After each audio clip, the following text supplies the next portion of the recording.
el pan de vida. No, no es que no hemos comido este pan, lo hemos recibido, pero hoy comemos, ¿no? Por placer de comer de Cristo, ¿no? En la epístola a los hebreos, ¿cuántos han leído la epístola a los hebreos? Esa carta escrita a los hebreos. Y en esta epístola a los hebreos, el autor de dicha carta, cuando usted la lee, cuando toma el tiempo mire qué importante es leer la palabra, porque uno aprende y absorbe, y la palabra hace cosas poderosas en nosotros. Y es importante nosotros ir a las Escrituras, mirar, porque en cada página, en cada hoja, en cada capítulo, hay vida, hay poder. Porque esto se trata de Dios comunicándose con el hombre, ¿sí? A través de todo lo que está escrito, ¿sí? Así le pareció a Dios hacerlo, y nosotros tenemos al alcance de nuestras manos poder leer, ¿sí? Poder leer. Y para nadie es imposible esto. Yo le cuento algo de mi suegra, que bueno, ya está en Argentina, está bien allá, disfrutando con sus hijos, pero ella, hay cosas que nosotros vivimos estando fuera de Cristo, pero también ya en Cristo comenzamos a vivir otra nueva etapa, ¿no? Y hay cosas que quedaron sin contar y qué sé yo, y bueno, nos pusimos un poco al día con todo eso. Y quiero hacer referencia al tema de la lectura, ¿no? De leer. Porque ella ella fue criada por su abuela, la madre no la crió, nunca conoció al papá, ¿verdad? Y bajo condiciones bastante, precarias, ¿no? Vivió ella. Y entonces esto tampoco aportó a su educación en cuanto a lo académico, ¿no? Dame a ese muchacho que venga para acá. Le toca estar acá. Llámamelo, Tony. Gracias. Entonces, lo que pasaba es que ella no aprendió a desarrollar el poder leer bien. Le costaba. Pero ella dice que leyendo la palabra aprendió a leer. ¿Sí?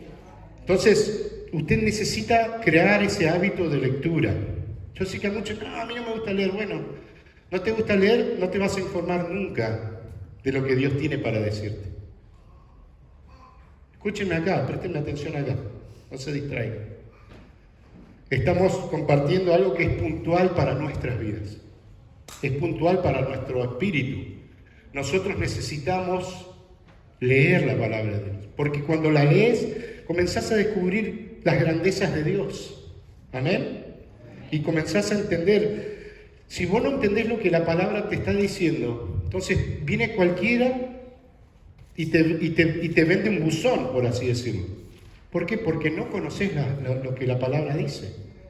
¿Sí? Entonces la palabra, además de conocerla para que nadie te engañe, es algo que te fortalece, es algo que te limpia. La palabra es fundamental en la vida de todo cristiano.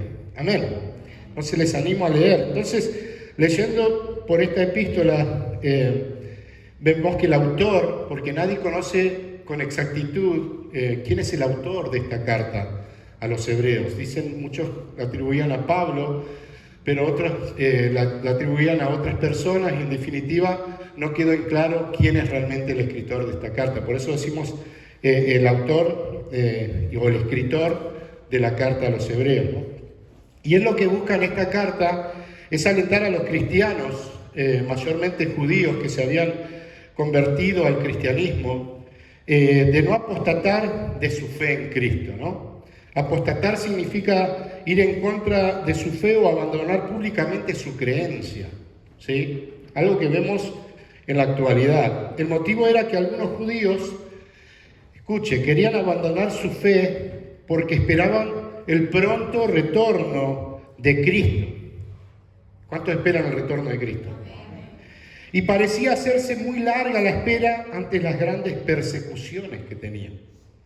Y ante estas circunstancias, ¿dónde está Cristo que nos viene? Nos están persiguiendo de todos lados. Nos están buscando para matarnos, para meternos presos, para separarnos de nuestros hogares, de nuestras familias. Y entraban en estos conflictos, ¿sí?, donde se desesperaban. y pensaban que haberse convertido al cristianismo quizás no había sido una buena decisión. Y esto les hacía dudar si es que habían tomado la decisión correcta, ¿sí? Al convertirse justamente del judaísmo al cristianismo. Esta carta fue escrita con la intención de alentar a los judíos creyentes a mantenerse firmes en su fe, ya que algunos estaban vacilando en cuanto a esto. ¿Te ha tocado vacilar en tu fe alguna vez? Amén. Aunque la carta fue dirigida a los judíos, ¿verdad? También era recibida por los gentiles, ¿no? Ya que según Colosenses, capítulo 3, versículo 11, nos dice que en Cristo no hay judío ni gentil. Amén. Circuncisión o incircuncisión, bárbaro ni escita, siervo ni libre, sino que Cristo es el todo y en todos. Entonces, esta palabra, esta carta en Hebreos también es para ti, para mí. Es para mí, esta carta es para mí. Sí, porque esto te va a ayudar a ti en tu fe. Te va a ayudar a mantenerte firme en tu fe en Cristo. Entonces, ¿para cuántos Cristo está convirtiéndose en su todo? Esto es una pregunta que tenemos que hacernos a diario, iglesia. ¿Cuánto está convirtiéndose en mi todo Cristo? Amén. Para los que estamos recibiendo, no sé cómo le está haciendo a ustedes en base a esto que venimos desarrollando, esta vida que sigue creciendo en nosotros, a veces paulatinamente, a veces progresivamente. Hay gente que de repente ve algo, ¿no? Ve algo, ve una luz y comienza a tener un entendimiento mucho mayor y más claro. Y ¿saben qué? Yo les quiero pedir a ustedes, si alguno de ustedes Dios le está revelando algo, si están viendo algo, me gustaría que me lo vengan y me lo comenten, ¿sí? Porque es importante eso, necesitamos comentarnos, comunicarnos toda la verdad que está siendo revelada en nuestras vidas, para edificarnos mutuamente, ¿sí? No es esto que yo recibo esta verdad, no, esta verdad es para la iglesia, para ti que estás ahí, para mí que estoy acá, ¿sí? Donde quiera que estemos, esta verdad necesita seguir siendo vista, revelada a través de los ojos del Espíritu. ¿Cuántos dicen amén? Entonces, para los que estamos recibiendo un trato de parte del Señor, con el fin de limpiarnos, afirmarnos, y esta palabra vamos a usar mucho, vamos a ver mucho hoy, y perfeccionarnos en Él, a veces el proceso nos puede hacer dudar, porque es tan incómodo, es tan molesto, duele tanto a veces, que el proceso te puede hacer quizás entrar en duda o vacilar en nuestra fe, ¿sí o no? Quizás no llegamos a tomar una acción, una medida, pero sí viene a tu pensamiento. ¿Te ha pasado, iglesia, en algún momento de tu caminar en Cristo? Yo le digo y les abro mi corazón, en el pastorado, en lo que vivía anteriormente en cuanto a lo que aún no había, mis ojos habían sido abiertos a esta verdad, me tocaba vivir momentos de mucha depresión, de angustia, de dolor, de desesperación. Porque yo basaba resultados en diferentes cosas y estaba basándolo en el lugar equivocado. Y entonces, por hacer esto, producía en mí una angustia atroz.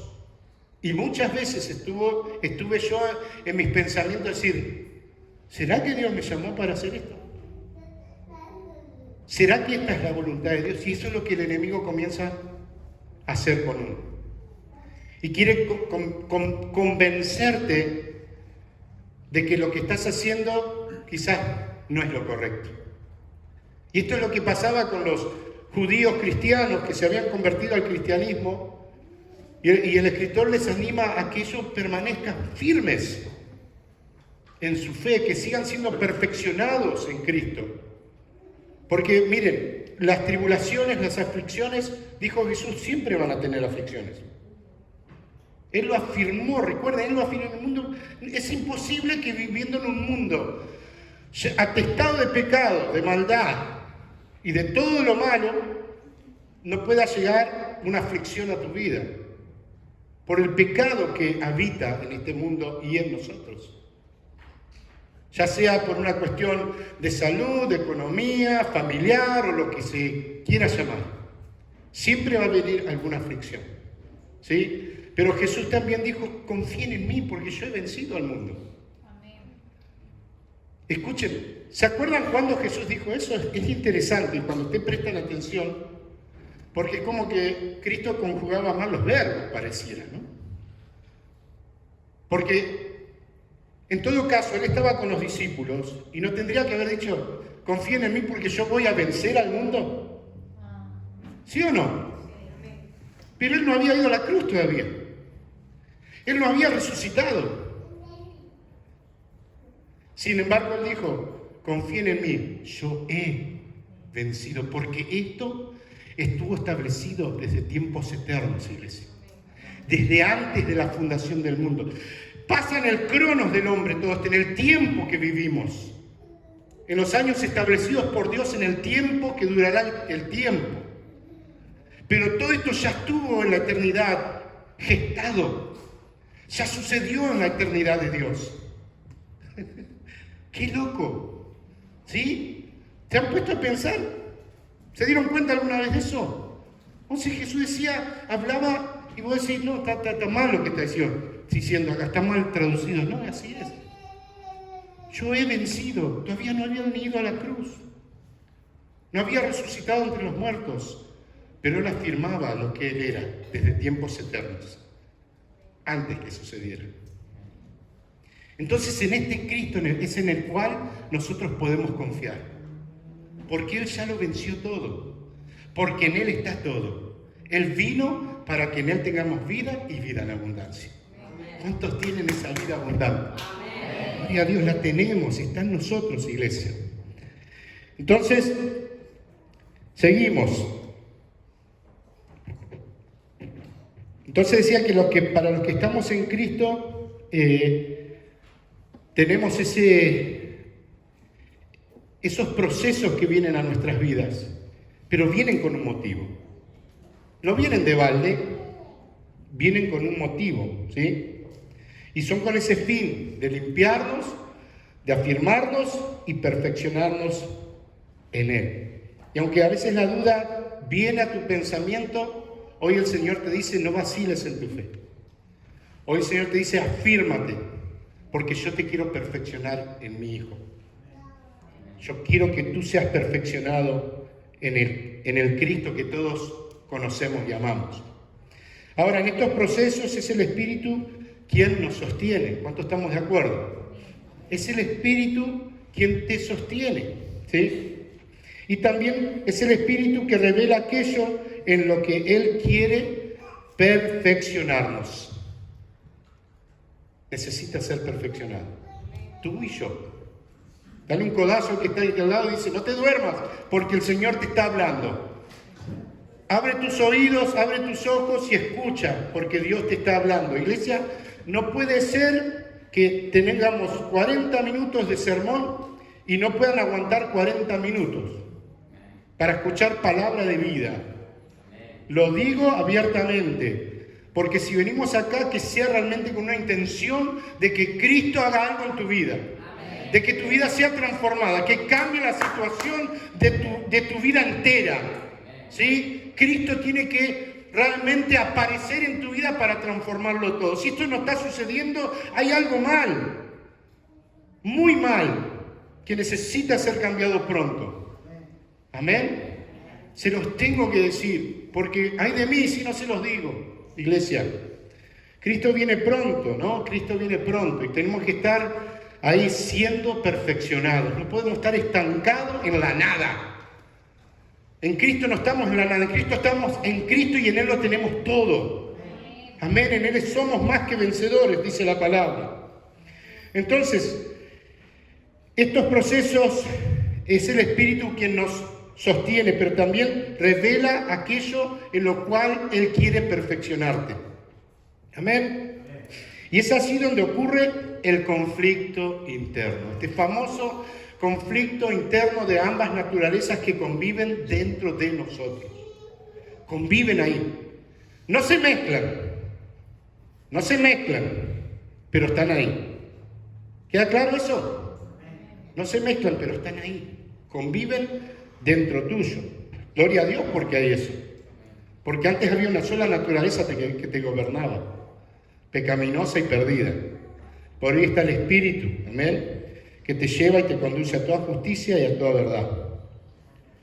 Entonces, ahí donde ocurre el conflicto interno, es allí donde podemos titubear, es allí donde hay peligro de apostatar de nuestra fe, es allí donde viene la duda, es el proceso de purificación o santificación que nos sucede esto. Porque algo tiene que cambiar, porque algo tiene que morir para que otra cosa viva. Amén. Dijo Jesús en San Mateo 26:41, velad y orad. Amén. Velad y orad para que no entréis en tentación. El espíritu a la verdad está dispuesto, pero la carne es debilucha. Le agregué la bucha yo, pero es débil, ¿sí? ¿Es débil la carne? ¿Cuántos han comprobado que es débil la carne? Es débil. Por eso no podemos vivir nuestra vida en la carne, estamos viviendo en el Espíritu. Porque a través del Espíritu, por medio del Espíritu, vamos a hacer morir las obras de la carne. Porque nuestro hombre tiene que morir, debe morir. El único remedio del hombre es el exterminio de este. Es el exterminio de ti mismo. Porque cuando nos levantamos nosotros, en nosotros hay malas actitudes, hay malos humores, hay malas intenciones a veces, porque está en esa naturaleza.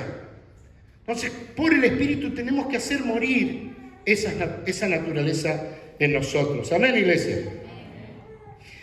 El entrar en los procesos de Dios debe ser tomado como un enorme privilegio, visto a través de los ojos del Espíritu, por supuesto. Porque en todo Dios debe ser glorificado. Entonces, ¿está siendo Dios glorificado en tu vida y la mía? ¿Está siendo levantado Cristo en nosotros?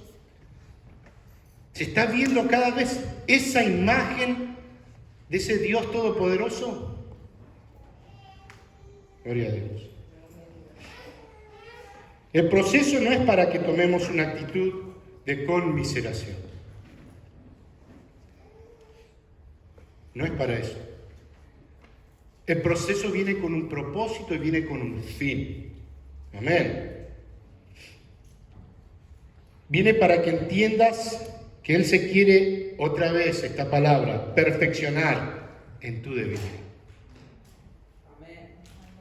El Padre quiere ver la imagen de su Hijo en nosotros. Es lo que Él quiere ver. Porque ¿qué es lo único que agrada al Padre? Su Hijo. Su Hijo. Es lo único que le agrada al Padre. Cuando su Hijo en nosotros se revela, se expresa, pero no porque nosotros hacemos algo para que se exprese, es porque nosotros estamos cediéndole el lugar y muriendo nosotros para que Él tome el lugar completo, el gobierno completo de nuestras vidas. Amén. Y es allí donde el Padre ve la imagen de su Hijo en nosotros. Ese es Cristo en nosotros. Ese es Cristo en ti y en mí. Ese es Cristo expresándose. Porque cuando Cristo toma ese gobierno, entonces, ¿qué se va a expresar? Amor. Cuando ese hermano te haga incomodar, vas a tener paciencia. Vas a poder soportar. Dice la Biblia que debemos soportar a los débiles en la fe. Y en la iglesia hay débiles en la fe. No importa los años que, según tú, estás en Cristo. Y decimos, no, ya hace 20 años que estoy en Cristo. Y no son los años, es el fruto que se expresa. Es la vida de Cristo que se deja ver. Amén, iglesia. En cuanto a estos procesos tan necesarios, quiero leerles algunos versículos. ¿Me acompañan? Gloria a Dios. Entonces, en cuanto a estos procesos, dice la palabra. Filipenses 1:6, dice ahí. Estando persuadido de esto, qué hermosa es la palabra, que el que comenzó en vosotros la buena obra, otra vez, ¿la qué? La perfeccionará hasta el día de Jesucristo. Necesitamos ser perfeccionados. Aleluya. ¡Ya su nombre! Nos saltó el pentecostal de adentro, ¿eh? Gloria a Dios. Entonces dice, 1 Pedro 5, 10 y 11, miren. Mas el Dios de toda gracia, que nos llamó a su gloria eterna en Jesucristo, después de que hayáis padecido un poco de tiempo, estas aflicciones, tribulaciones, Él mismo otra vez os perfeccionará,